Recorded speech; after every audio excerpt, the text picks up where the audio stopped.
It seems like every day there's some new headline that just leaves you scratching your head. Oh, yeah. Like, how are we supposed to keep up with all this stuff, Hmm. right? I mean, it can feel like we're all trying to piece together this giant puzzle about, like, the forces that are really shaping the places we live. Yeah, exactly. And speaking of puzzles, our listeners have sent us this article, Idaho at the Crossroads, by Kerry Draper. And it looks at these, pretty big shifts that are going on, like right now, legislatively Right. in Idaho. Yeah, exactly. And, this piece really digs deep into this period in Idaho where there's like a ton of legislative activity, Right. touching on some really core parts of like how the state runs, everything from healthcare and education to even like the basic ways that people interact with, public services online and even how they, express their freedoms as citizens. Oh, wow. Yeah. That's a lot of ground to cover. Yeah. And our goal in this deep dive, it's not just to recap the article, but to really dig into what these changes could mean for you and other folks in Idaho, based on Draper's analysis. Okay, so Idaho at the Crossroads. I mean, right off the bat, the author gives this feeling of urgency. They point to some recent legislation, specifically House Bill 345 and the Department of Government Efficiency Initiative, DOGE, which is House Bill 364, as the main drivers behind this sense of rapid change. What's really interesting here is how Draper doesn't just see these actions as procedural updates. They're framed as things that could have really deep and lasting effects, particularly for people who rely on public services the most. Yeah. So it really sets the stage for understanding, the real human impact that we're going to talk about. Yeah, that makes sense. So the article starts by looking at, what could be the human cost associated with these potential Medicaid adjustments. Right.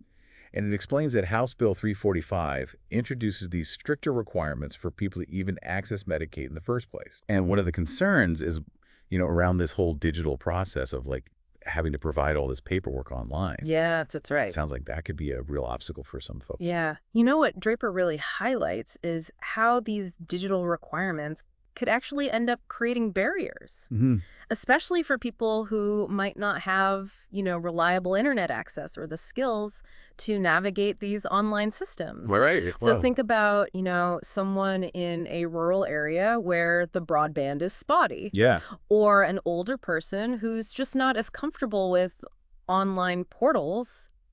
These new rules could make things really difficult for them, regardless of whether they actually qualify for Medicaid or not. Yeah, that's a really good point. And the article doesn't just, throw this out there as speculation, right? Exactly. It brings in experiences from other states that have tried out similar policies. Yeah.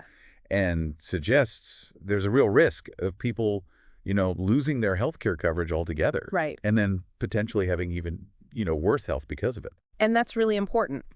By using these real-world examples, Draper isn't just raising hypothetical concerns. Right. The article implies that there's evidence from other states showing that these kinds of Medicaid changes can lead to more people losing coverage. And in the end, poorer health for those who were already vulnerable. Yeah. And, that can have a ripple effect on Idaho's entire healthcare system. Right. Like potentially putting more strain on emergency rooms, which we know is usually a more expensive and less effective way to get care. Yeah, for sure. Okay, so moving on to education. The article highlights a problem that's been around in Idaho for a while. Okay. And that's chronic underfunding for both K-12 and higher education. Yeah.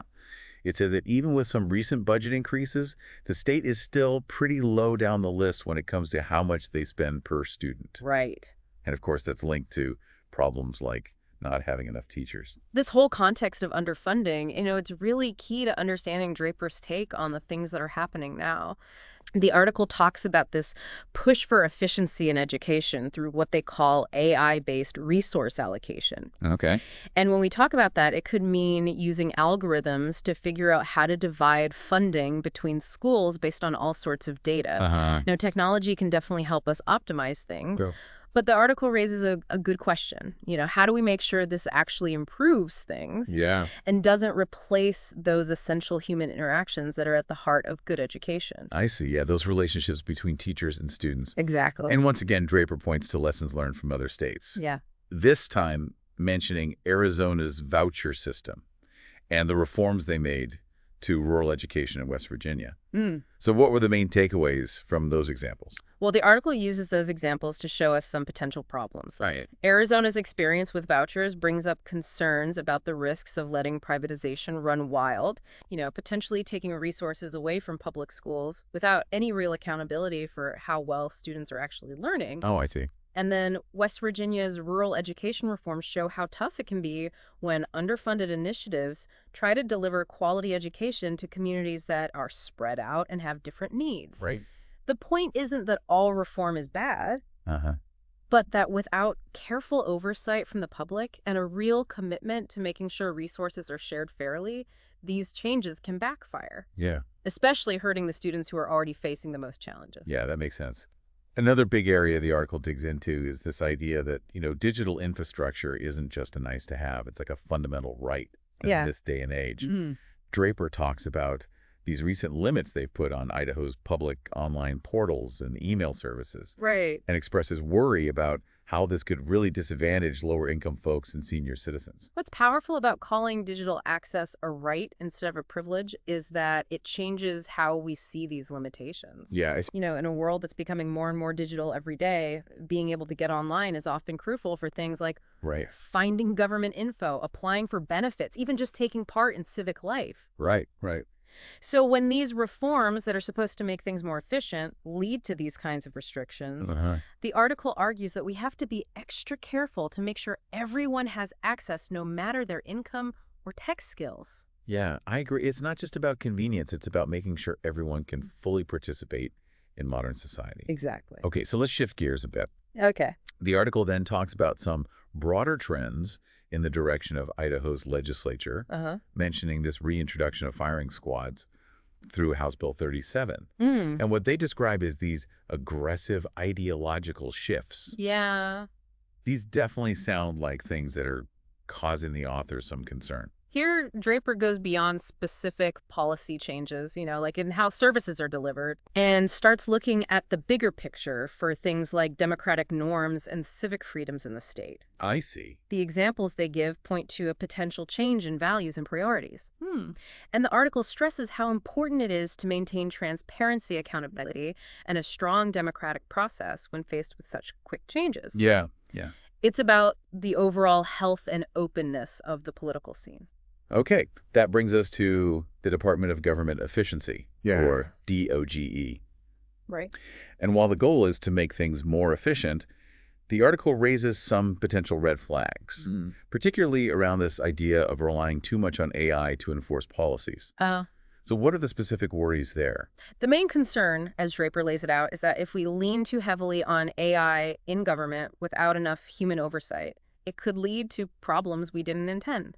Okay. Algorithms can be great at processing data, but they might not always grasp the nuances of individual situations, potentially leading to mistakes or people being wrongly denied essential services. And on top of that, if we don't understand how these AI systems work, it becomes harder for citizens to figure out how decisions are being made and challenge them if they need to.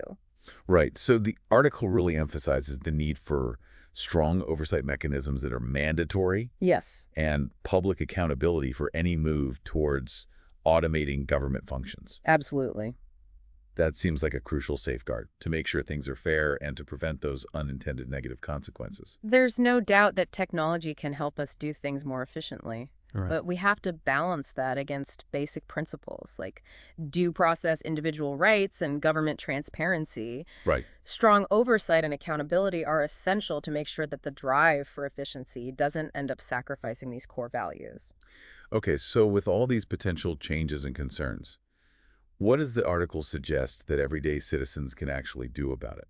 It has a section on citizen engagement. Draper actually offers some pretty concrete steps that people can take. Okay, great. The most important one is engaging directly with your elected officials. Okay. Whether that's going to legislative hearings, contacting their offices to voice your concerns, or demanding more transparency around these new initiatives. Second, the article highlights how important it is to actively keep track of the impacts these changes are having. Using public records and even using AI tools responsibly. Oh, interesting. To monitor what's going on and spot potential misinformation. That's a good idea. And finally, building strong networks with local advocacy groups can really amplify your voice and create a more collective impact. That makes sense. So the article wraps up with some broader recommendations for navigating this, crossroads and building a more balanced future for Idaho. Right, and these recommendations really tie together the main themes we've been talking about. Okay. The first one is ensuring that any AI used in government is transparent and subject to rigorous oversight. Uh-huh. The second is safeguarding those essential public services. Oh. By finding a sustainable balance between being fiscally responsible and making the necessary investments in healthcare education and social safety nets. Okay. And the third key recommendation is fostering bipartisan dialogue to encourage more inclusive and comprehensive discussions about the future of Idaho, taking into account the diverse needs and perspectives of all its residents. So it really does sound like, just like the title of the article says, Idaho is at a pretty critical juncture. Yeah. These decisions that are being made now could have a ripple effect for years to come for people living in Idaho. That's the heart of what Draper wants us to take away from this. The article really stresses how crucial it is to prioritize human needs, ensure transparency in government, Right. and guarantee equitable access to essential services as these reforms continue to roll out. Yeah. Efficiency is a good thing to strive for, but not if it means sacrificing those fundamental values that make for a healthy and just society. Well said. And that brings us to our final thought for all of you listening. So thinking about all the potential impacts we've discussed from Kerry Draper's article, everything from changes in healthcare access and how education is funded to the evolving landscape of digital rights and democratic norms in Idaho. Right. What single aspect of these proposed changes stands out to you as the most crucial right now, the one that deserves your closest attention, and why we encourage you to take a moment, really think about your own perspective. Yeah. And maybe even explore some of the resources mentioned in the article, like the Idaho legislature's official website, Right. or the different advocacy groups that are working on these issues. Good idea. It's clear from this deep dive into Draper's analysis that the decisions being made in Idaho today will shape the state for years to come. Absolutely. So it's up to all of us to stay informed, engaged, and make our voices heard. Couldn't agree more.